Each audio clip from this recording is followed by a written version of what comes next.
Hola, hola, hola amigos, ¿cómo están? Hace unos días nada más vimos que se cumplieron los 100 días de gobierno de Claudia. Nos han pasado su video en el cual ella daba como esa fiesta, se podría decir, de festejo de los 100 días allí en el Zócalo. Y hoy venimos con algo que nos atañe y nos encanta analizar a nosotros y estamos hablando... La economía mexicana a 100 días del gobierno de Claudia.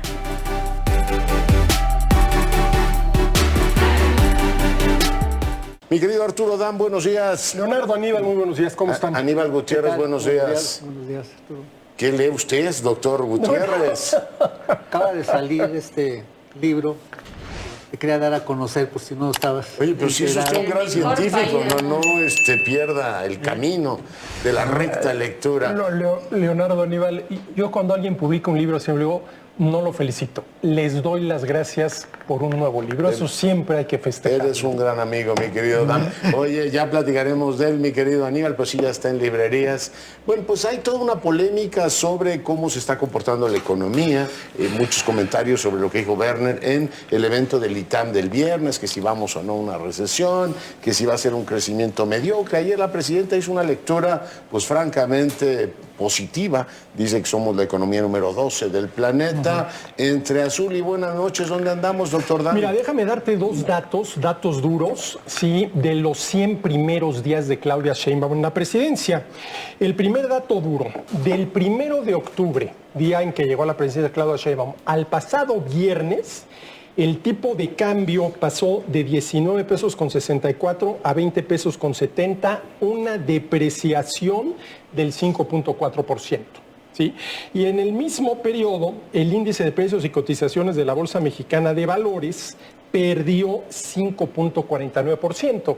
Y esta combinación de depreciación con caída en el índice bursátil, lo que te dice, Leonardo, es que quienes especulan con el precio de las acciones y con el tipo de cambio, pues hombre, están viendo las cosas, digámoslo así, con cierta inquietud, por no decir que con abierta desconfianza. Y estos son datos del 1 de octubre al pasado viernes. Y la semana pasada, el INEGI dio a conocer, Leonardo, lo que se conoce como los indicadores coincidente y adelantado. Sí. Para decirlo rápidamente, los dos, el coincidente y adelantado, apuntan ya claramente a que estamos ya en la entrada. Habrá que ver si damos el paso y entramos de pleno en una recesión, Leonardo. Así estamos. Oye, la presidenta también dijo que en la administración anterior se redujo 9,5 millones la pobreza. El tema es si la economía está funcionando mejor y es más incluyente o tenemos una transferencia de recursos públicos más remesas, explicando precisamente esos 9,5 millones, Aníbal. Efectivamente, ella hace referencia al Banco Mundial. Regularmente siempre se tenía esa referencia del Banco Mundial para considerar el número de pobres, pero se limita estrictamente al ingreso. Entonces, ¿cuál es el ingreso que tú tienes por cualquier fuente al mes? Y ya ves si eso te alcanza o no para comer. Era lo que siempre habían planteado de si la población ganaba menos de $1 al día, que es que no tenía para comer y era pobreza extrema, y ya ahí va subiendo el parámetro. Y yo creo que tiene que ver precisamente ese dato, esos 9.5 millones de personas que señalan que salen de la pobreza, precisamente por las transferencias gubernamentales y en parte por las remesas, ¿no? Hay sí también otra parte que tendría que ver con el crecimiento del salario mínimo, pero estos tres elementos en conjunto te llevan a decir que sí, el ingreso de determinados sectores de la población aumentó y lograron subir un poco por arriba de estas líneas de pobreza. Sin embargo, todos los demás componentes en términos de la medición de la pobreza, la medición multidimensional, que te hablan de características de la vivienda, acceso a servicios, seguridad social, pues siguen muy dañados. Y a propósito, Leonardo, se señalaba precisamente en los 100 días del gran mes de diciembre, que se habían generado empleos formales y demás. De hecho, lo que son los empleos formales registrados en el IMSS, después de la pandemia aumentaron rápidamente a una tasa del 5.0% y hoy, para el cierre de diciembre de 24, su tasa de crecimiento era apenas de 1.0%. Y en el agregado, te diría que de 2018 a 2024, lo que nosotros tenemos en el mes de diciembre, en 18, 20.079.365 empleos formales. Para el año pasado, en diciembre, 22.238.379 empleos. ¿No? Es lo que aumenta, pero ¿esto qué te dice? Que en promedio, durante 6 años, este empleo solamente creció al año en 360,000 empleos. Ya. Quiere decir que no alcanzamos ni la mitad. Ayer la presidenta dijo, se redujo en diciembre, es un ciclo que siempre contrae, pero dijo que se acabaron las obras emblemáticas. Así es, Leonardo. Eso Sí, dijo. es siempre en diciembre, por razones de que se vencen los contratos, se esperan a contratar, se cae el empleo formal. Pero déjame darte nada más un dato. Al 2024 se crearon en el sector formal de la economía 213,993 empleos el año pasado. Deberían de haberse creado por lo menos alrededor, más o menos, 1,200,000. En todos los primeros 6 años, del 19 al 24, deberían haberse creado en el sector formal 7,200,000 empleos y se crean solamente 2,159,015, el 29,97% de lo que debería de haberse creado. Aníbal. Y fíjate que también otro dato que se da es del crecimiento de los ingresos. Los datos a noviembre te decían que sí, los ingresos tributarios crecieron 6,2%, pero los no tributarios se caen 4,8%. Y déjame decirte que dentro de los tributarios, un dato que tú sigues muy, muy puntualmente, resulta que el IEPS de gasolinas, exclusivamente de gasolinas y diésel, crece ese ingreso de enero a noviembre 68%, prácticamente 160,000 millones de pesos más tan solo por gasolinas. Y eso es lo que hace que precisamente tengan un margen, estas cifras de ingreso que se han estado dando. Oye, y les va a caer bastante dinerito, ¿no? El excedente de operación del Banco Central por la devaluación de la moneda, ¿no? Alrededor de 360,000 millones van a caer al presupuesto, que les va a venir como de maravilla, ¿no? Para cerrar las cifras y poder Efectivamente. darle veracidad a esto de la consolidación fiscal. Sí, y ahí tenemos un claro ejemplo de alguien que sí se beneficia con la depreciación del peso, ¿no? El gobierno. El gobierno. 360,000 millones. Lo que a López Obrador nunca le tocó a Claudia Sheinbaum. nada más. Ella le va a cosechar. Tú decías desde que entró ella, pero de agosto acá se ha devaluado como 25% la moneda, ¿no? Así es. Y efectivamente estos datos que daba Arturo y lo que veníamos siguiendo de la caída en la actividad industrial y demás, te hablan de que sí estamos entrando en esa fase recesiva. Y ojo, también tenemos un punto que no quiero dejar de lado, Leonardo. Si no hay conteo de población este año, las cifras con las que se van a estar repartiendo distintos fondos a municipios, alcaldías y demás, van a ser las de población de... Pero tú qué quieres, que el 2020. INEGI se convierta en Coneval o que haga también el conteo de población cada 5 años. Es que si no, Es tú un vas a tener... comentócrata muy exigente este señor. Las cifras de 2020 van a estar vigentes en 2030 y 31. Corremos el riesgo de que no se haga, porque, a ver, pero nos van a decir que es para ahorrar dinero. Arturo, Aníbal, muchas gracias. Gracias, buena semana. Bueno chicos, aquí se ha visto una entrevista, se podría decir, en la cual, como diríamos aquí en Argentina, se le estaba buscando el pelo al huevo, ¿no?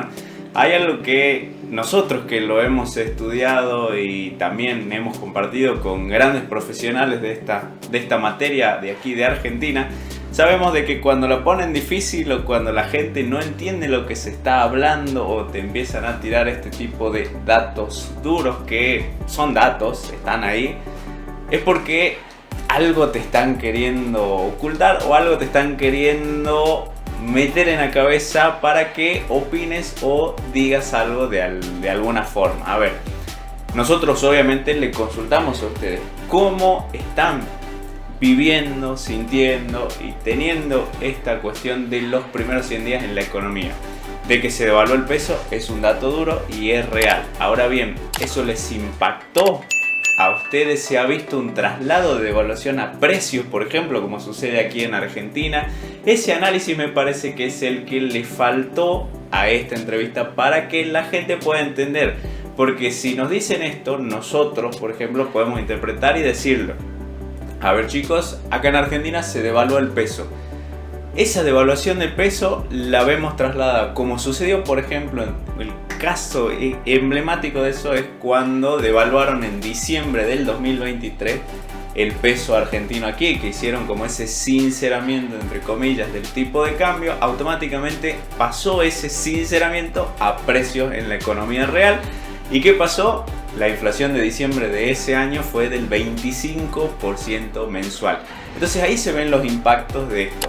Si viene una persona y le dice, tengo este dato duro, se devaluó la moneda mexicana un 25%, y ustedes ven que todo sigue igual, que quizás el único afectado es aquel que cobra o no en peso mexicano y después tiene que consumirlo en dólares, de ahí se puede tener algún perjudicado. Como siempre decimos a lo largo de nuestros videos, con cualquier tipo de medida, con cualquier tipo de dato, cualquier tipo de cuestión, siempre va a haber algún ganador y algún perdedor. Pueden ser los más, pueden ser los menos. Hay otra cosa que dijeron que también es cierto, que pasó aquí mucho tiempo.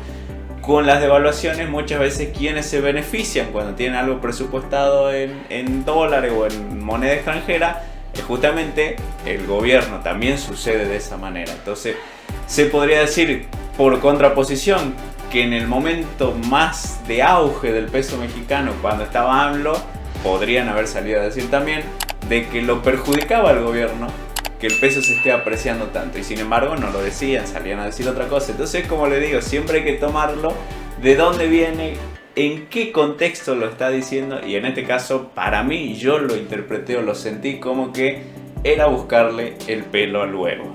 A ver, yo creo que es realmente cierto, como acaba de mencionar Turco, que están tratando de buscarle ahí hasta el más mínimo problema, pero también hay que ver esto desde el lado objetivo. Estamos seguramente frente a un canal que es oposición al gobierno, entonces su trabajo obviamente es buscar todo tipo de problema y hacerlo mucho más grande, o ver simplemente todo lo negativo. Entonces hay que ser objetivos desde ese lado.